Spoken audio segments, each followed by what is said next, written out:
Hyperextension of the knee. That's what I want to talk about today.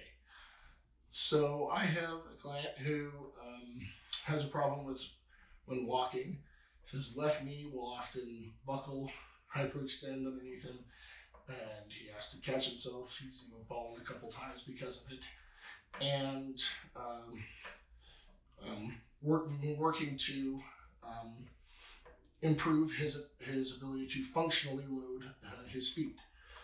So I, as a functional test, at one point tried to have him do the supine foot circles, because supine foot circles are obviously a great way to start working on functionally loading the feet.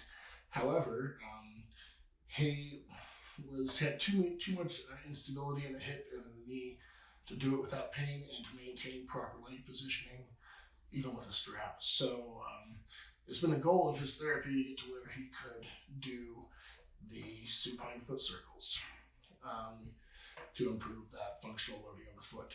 And I started with static back foot circles.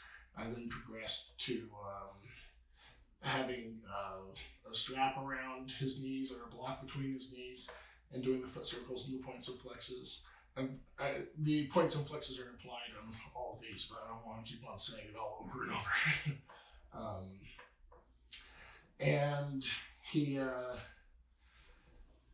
was starting to get more strength, but I just wasn't seeing the foot circles in those positions just aren't going to build strength in areas besides the lower legs and the ankles.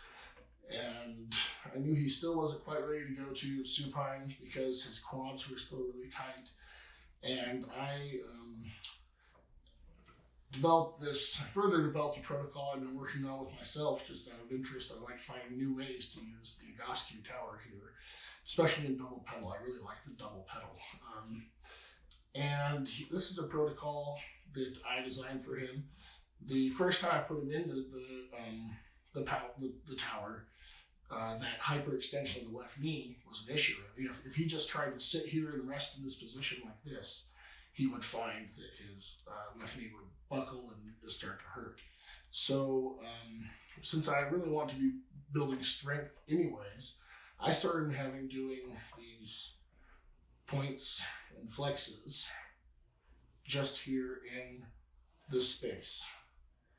And because he was always in a smooth motion and was keeping those muscles engaged, he never had problems with the knee hyperextending because it wasn't a lot of gravity, just sink it down.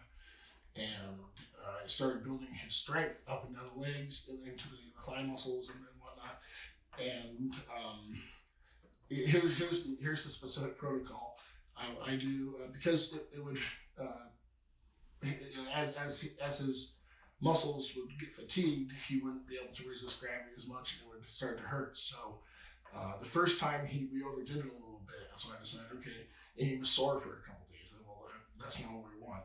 So we limited it to 30 seconds at each level, and I started with 3 levels. I started on the second to bottom level of the Egoscue tower here with the double pedals, and I would have him do slow points and flexes for 30 seconds. And then he would come out and he would rest. And because his hamstrings and quads are so tight, he's a condition 1 posture, I was wanting to make this a progressive hamstring and glute stretch rather than a progressive hip flexor or groin stretch. So I would move him up to the next level, have him do slow points and flexes. I'd start a timer on my watch, and for 30 seconds. For how long? And then, at the end of that 30 seconds, he would come out, rest, go up. And I kept him at these 3 levels for a week until he had built up some strength, and I felt that this was improving because he was did feel more stable than me. So I said, okay, let's take it a little further. I bumped it up to 35 seconds of each level, and then we started going up to the next level higher, more intense hamstring and glute stretch here. And he reported that was feeling good too. So we went all the way to the top eventually and got done doing the points and flexes here. And then at the very end, we finally got into yesterday. The whole goal was to bring him back down to the bottom to have the glutes and the hamstrings and everything more loose, but preparing him for a standing position to be vertical for the day and have him do 35 seconds here. And yesterday, it was a big breakthrough because at the end, he stood up and his left knee was kind of clicking a little bit. He said, well, that's new. And I was starting to watch it move. And I really had the suspicion that his quads were ready to, they had been strengthened some, they were ready to release and get a broader range of motion. And so I had him go into the cats and dogs position and just go into the cats and dogs position and work his way back, because another goal of his postural therapy was to have him be able to get him into this pose here, the hero's pose, and vertical upright, completely sitting back on the ankles. He wasn't able to go all the way, but I was able to put some blocks underneath for him to go back a little bit at a time, and he was starting to get upright to about here, and it really stretched out his glutes a lot today. And I'm excited. When we come back, he'll be here with me, and we're going to go through the supine foot circles as a functional test to test the efficacy of this protocol in the double pedal tower, and see if we have got to the point where where he can do these foot circles. So stick around, and in just a second, we'll see what happens. Okay, so what we're going to do is start with the double pedal knee protocol here. So let me get my timer ready. And we're up to 40 seconds of the shot now, so I'll go ahead and get a pause. And you can put your feet into the tower. You may need to assist with getting them into the tower at first, but okay, it's 40 second start. And you can see here, he's going very slowly. He's not rushing through the movements. And I also have these toe separation socks on him. I'm going to be doing a video review of these socks. I love these things. They're a great tool for single or double pedal tower because he has an issue where he wants to overlap the toes and have them try to do the work when and push against each other rather than staying spread out apart. So these toe separation socks are awesome. That's 40 seconds. And I'll cut through the parts where he's resting or if I'm not talking. So I'll start the timer for 40 seconds. Another thing to talk about is comfort, of course. If your client is having neck pain with, if they have a really, really forward head position and they have trouble getting their head resting flat with the rest of their body, of course, want to use pillows. That's 40 seconds there. So we'll go up to the third level now and do 40 seconds here. And you can also use a cervical roll underneath the lumbar spine if they're experiencing low back pain in this position. That's one modification that may help. Okay, that's 40 seconds. You're gonna have to have some help for that. Are you on the top one now? I don't know. I think you're on this one. Okay. I believe. Yeah, I'll go move the tower closer to get to the top. Okay. on the last 2 levels of the tower, I do like to make one final, I guess you could call it a modification to the exercise, and that is I'm going to have him do a pullover press, holding the pullover press into the block of his head here, for the duration of the last 2 levels. And the reason for this is I want to promote functional thoracic extension, so that when we do the standing 3-position toe raises at the end of this, it reduces the compensations in his upper body trying to balance for the toes, because this is all preparing him to be able to do, of course, foot circles, what we're going to do after this, and 3-position toe raises is how I like to finish his menu, because that is a great way to build more stability in the knee as well. So let's go ahead and move it a little bit closer. There we go. And I'll start the timer now. So he's pressing into this block with a steady contraction, which is activating this whole line from his toes, or from his thumbs, all the way down to his big toes as he's doing these points and flexes. And this is going to reduce the compensations in the upper body by locking them out and making the work happen down here in the lower body alone. So now he goes, oh, you're not quite level there. You gotta show your feet around a little bit. There you go. All right. Now we're starting the timer. So now you press steadily into that block while you're doing your points and flexes. All right, now we're getting into the supine foot circles. He does not know the proper instructions because it's been a while, so I'm going to give him a refresher.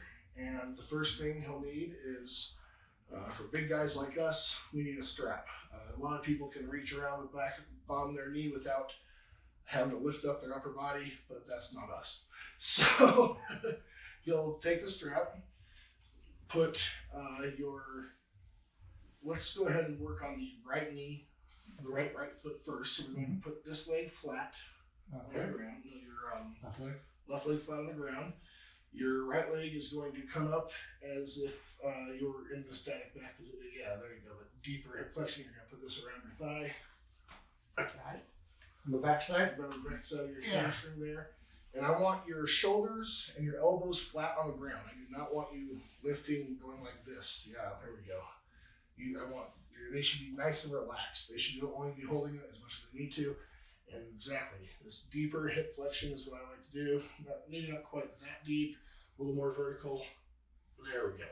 A little bit past vertical to get just some deeper hip flexion and activation in there. We want to keep this leg parallel to the ground.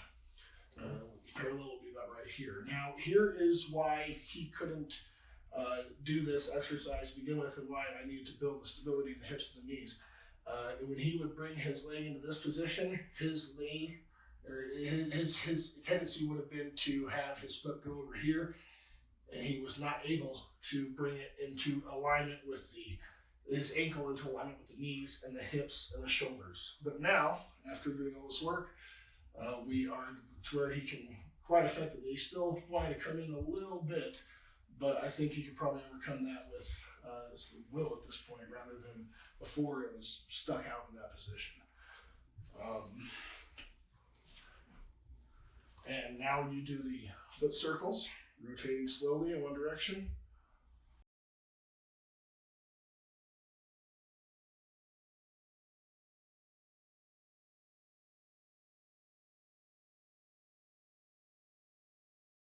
Keeping this a little high, you can let the quads relax a little. Yeah, there you go. Down parallel, perfect.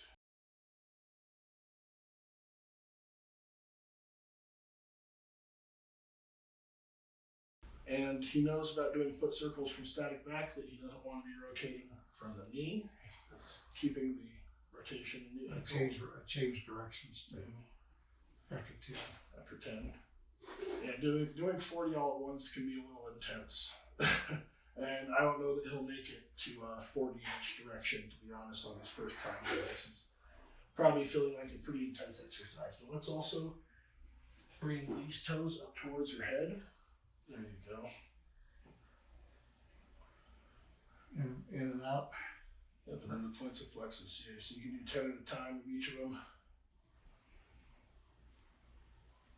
Let's bring our knee down a little bit. There we go.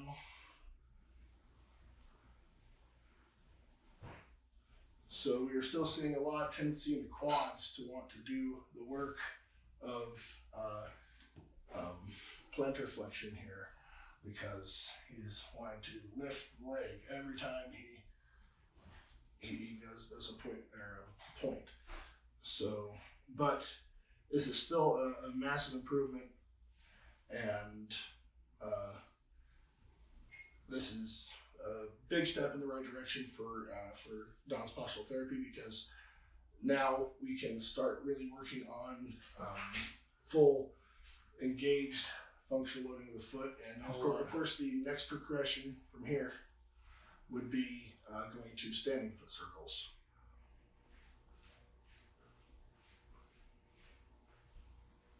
But we're going to need to build the ability to stand on one leg before doing anything like that. So that's still a long ways down the road. But as you can see, the double pedal tower protocol has been very effective in getting him to.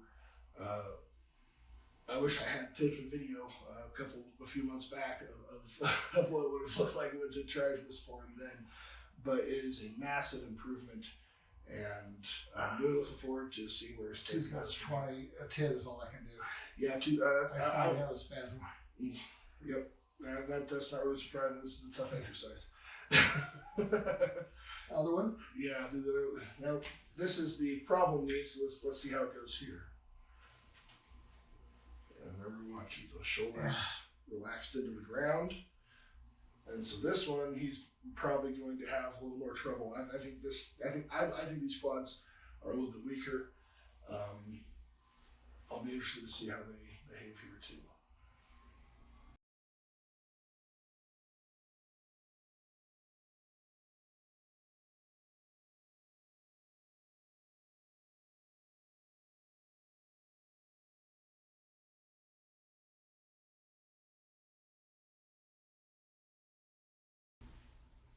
Here, lots of clicking in that ankle. Yes.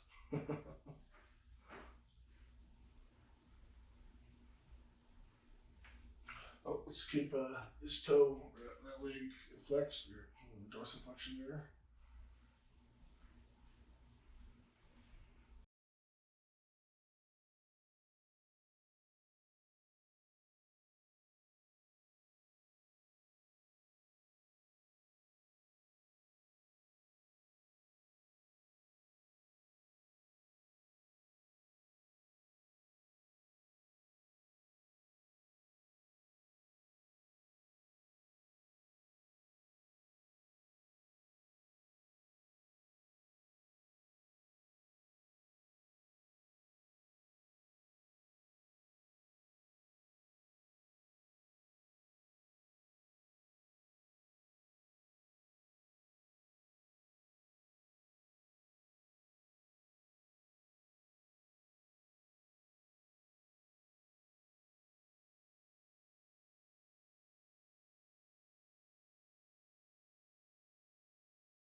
Do more, but I think I should do the same number as the other side. Yeah. Right? You want to do the exact same. Yeah. Work to the level of the weak side and stay there. Okay, so that is one way you can work with your clients, possibly, if you are having trouble getting them to be able to functionally do the supine foot circles, and they have access to a double pedal tower at home that they can work with.